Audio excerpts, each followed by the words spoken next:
আমাদেরকে কিভাবে কোথায় রাখবে সেটা আমাদের সামনে সবথেকে বড় চ্যালেঞ্জ।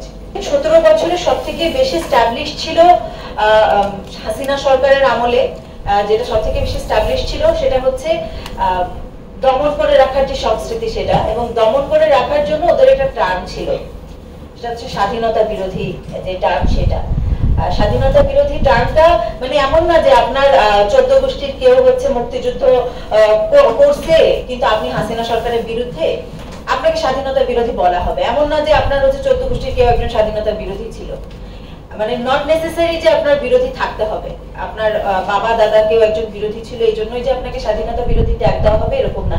হাসিনা সরকার আসলে এরকম কোন সংস্কৃতি বানায় নাই, তার বিরুদ্ধে যেই কথা বলেছে সেই স্বাধীনতা বিরোধী।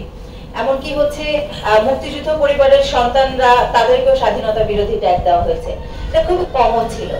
তো এইটা এমন ভাবে প্রতিষ্ঠিত হয়েছে যে মানুষকে নির্যাতন করা খুব সহজ হতো। মানুষকে যখন কেউ নির্যাতন করতে যাচ্ছে কোন একটা টুল, সেই টুলটা ছিল রাজাকার বলে দাও, দমন হয়ে যাবে। আমার মনে আছে স্পষ্টভাবে মুক্তিযুদ্ধ মঞ্চে ঢাকা বিশ্ববিদ্যালয়ের শাখা, মানে ঢাকা বিশ্ববিদ্যালয়ে একজন টিচার আছেন জামাল স্যার, আকামা জামাল উদ্দিন, উনি হচ্ছে সমাজ বিজ্ঞান বিভাগের টিচার। তো আমরা 2019 সালে 7 কলেজের অধিভুক্তি বাতিলে একটা আন্দোলন করছিলাম, ওই সময় উনি আমাকে বলেছেন যে আমি রাজাকার। আমি জানি না কেন বলেছেন, আমরা তখন আন্দোলন করছিলাম। তো আমাদের 7 দিন ধরে আমরা বিভিন্ন একাডেমিক বিল্ডিং এ তালা দিয়ে রাখছিলাম। সামাজিক বিজ্ঞান অনুষদের সামনে যখন আমরা বিল্ডিং এ তালা দিয়েছি আমাদেরকে বলেছেন আমরা রাজাকার, কারণ ওনাকে তখন ওই বিল্ডিং এ আমরা ঢুকতে বাধা দিয়েছি। এই আন্দোলনটার সাথে কিন্তু কোনো ধরনের রাজাকার বা স্বাধীনতা যুদ্ধ বা মুক্তিযুদ্ধের কোনো সংশ্লিষ্টতা ছিল না, বা আমার সাথেও নাই। তারপর আমাকে রাজাকার বলা হয়েছে কারণ যেন আমি দমে যাই। তো এই যে দমে যাওয়ার বা দমন করার যে সংস্কৃতি, এইটার পতন শুরু হয়েছে 14 জুলাইতে। এটা যে যতভাবে ডিনাই করতে চাক, যে যতভাবেই অস্বীকার করতে চাক, যে যতভাবেই হচ্ছে এটাকে মানে মিথ্যা প্রমাণ করতে চাক, যে যতভাবেই হচ্ছে এটাকে বলতে চাক যে 14 জুলাই কিছু হয় নাই, পতনটা 14 জুলাই থেকে শুরু হয়েছে। কারণ রেভলিউশন বলেন বা রিভল্ট বলেন, এটা একদিনে যেমন হয় না, কিন্তু রিভল্টের যে সূচনা সেটা একদিনেই হয়।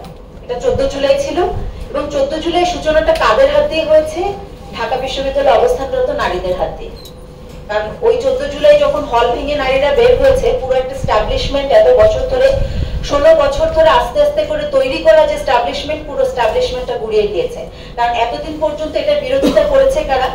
যাদেরকে স্বাধীনতা বিরোধী ট্যাগ দেওয়া হয়েছে তারা এটা বিরোধিতা করেছে। আপনারা দেখবেন শাপলা চত্বরে 2013 সালে যে গণহত্যা, ওই গণহত্যাটাও হচ্ছে ওই স্বাধীনতা বিরোধী ট্যাগ দিয়ে এতগুলো মানুষকে হত্যা করা হয়েছে। এর আগেও 17 বছরে যত হচ্ছে আপনি দেখবেন যে ইসলামোফোবিয়া যত বেশি ছড়িয়েছে, দাড়িওয়ালা মানুষকে দাড়ি ধরে টেনে হচ্ছে থাপড়ানো থেকে শুরু করে, দাড়িওয়ালা মানুষ দেখলে তাদেরকে হচ্ছে স্বাধীনতা বিরোধী ট্যাগ দিয়ে নির্যাতন করা, সবকিছুই ছিল।